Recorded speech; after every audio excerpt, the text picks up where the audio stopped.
मिल रही है, जिसके बाद यूपीएसटीएफ की टीम असद की तलाश में जुटी हुई है। असद के रूट को लेकर यूपीएसटीएफ एक रोड मैप पर काम कर रही है।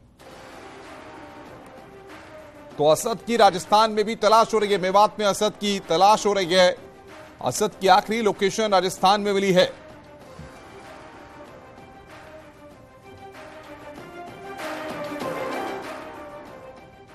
वहीं सूत्रों के मुताबिक उमेश पाल हत्याकांड के बाद असद पहले प्रयागराज फिर लखनऊ के रास्ते होते हुए मेरठ और फिर दिल्ली पहुंचा है, जहां असद दिल्ली के संगम विहार इलाके में मार्च के पहले हफ्ते में 5 से 6 दिन रुका था, जिससे उसकी मदद आर्म्स डीलर जीशान और खालिद ने की थी।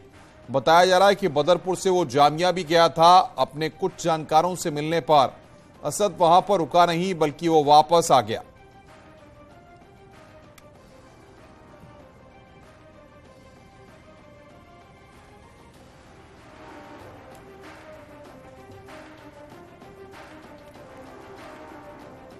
अतीक के गुर्गे खालिद के घर की एक्सक्लूसिव तस्वीरें हम दिखाते हैं। असद को लॉजिस्टिक सपोर्ट मुहैया कराने वाले खालिद के घर न्यूज 18 पहुंचा। खालिद के घर में असद के छुपे होने पर छापेमारी भी की गई थी। न्यूज 18 की टीम वहां पर पहुंची। संगम विहार दिल्ली में रुका था असद, लॉजिस्टिक सपोर्ट मुहैया वहां पर कराई गई थी। तो खालिद के घर पर न्यूज 18 पहुंचा। असद को भगाने में खालिद ने मदद की थी। ये खालिद के घर की तस्वीरें इस वक्त हम आपकी स्क्रीन पर आपको दिखा रहे हैं। संगम विहार दिल्ली में शूटआउट के बाद दिल्ली में छुपा था असद। तो जहां पर असद छुपा था वहां पर न्यूज 18 की टीम पहुंची है। संगम विहार दिल्ली में उस घर की तस्वीरें इस वक्त हम आपकी स्क्रीन पर दिखा रहे हैं, जहां पर असद रुका था, दिल्ली में जहां पर असद ने पनाह ली थी।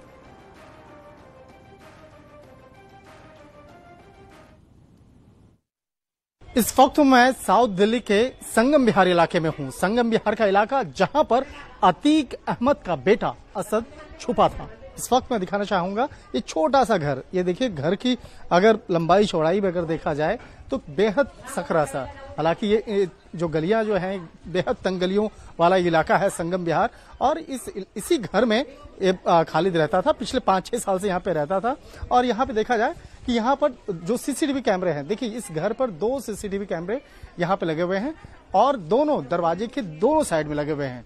तो यहाँ पर असद जब आया तो उस वक्त में क्या उसकी तस्वीरें इस सीसीटीवी कैमरे में कैद हुई, तो इसको भी बकायदा तलाशा जा रहा है। और इसलिए लगातार यूपी पुलिस की जो एसटीएफ की टीम है वो इस मामले में तफ्तीश कर रही है। और 28 मार्च की रात को यूपी एटीएस की टीम यहाँ पे पहुंची थी और पहुंचने के बाद यहाँ पर इस सीसीटीवी कैमरे के फुटेज को भी अपने साथ में लेके गई है।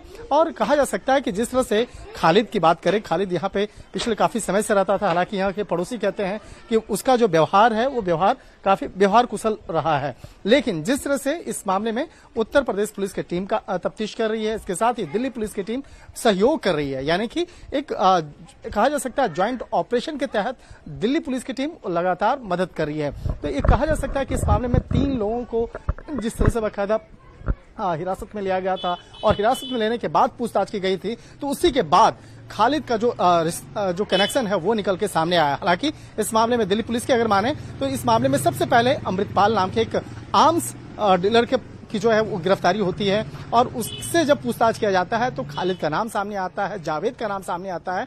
उसके बाद ये पता चलता है कि असद का नाम सामने आता है। जैसे ही असद का नाम सामने आता है उसके बाद स्पेशल सेल के भी जो कान वो खड़े होते हैं और स्पेशल सेल इस मामले में विस्तार से तफ्तीश में जुड़ जाती है। उसके बाद स्पेशल सेल की टीम यहाँ पहुंचती है और जहां पर देखा जा सकता है ये घर, हालांकि ये घर अभी ताला लगा हुआ है, इस घर में कोई भी अभी शख्स नहीं मौजूद है, लेकिन इस घर को देखा जाए बेहद कहा जा सकता है काफी लंबा चौड़ा है। लेकिन यहाँ पर किस तरह से बाकायदा यहाँ पर असद पहुंचा, कौन कौन से लोग उसे यहाँ पर लेकर आए और किस तरह से यहाँ पर पहुंचने के बाद किस तरह से यहाँ पर छुपा हुआ था, ये मामला अब तफ्तीश का है। और इस मामले में दिल्ली पुलिस के साथ साथ अब इस मामले में मुख्य तौर पर उत्तर प्रदेश पुलिस की एसटीएफ इस मामले की तफ्तीश में जुट चुकी है।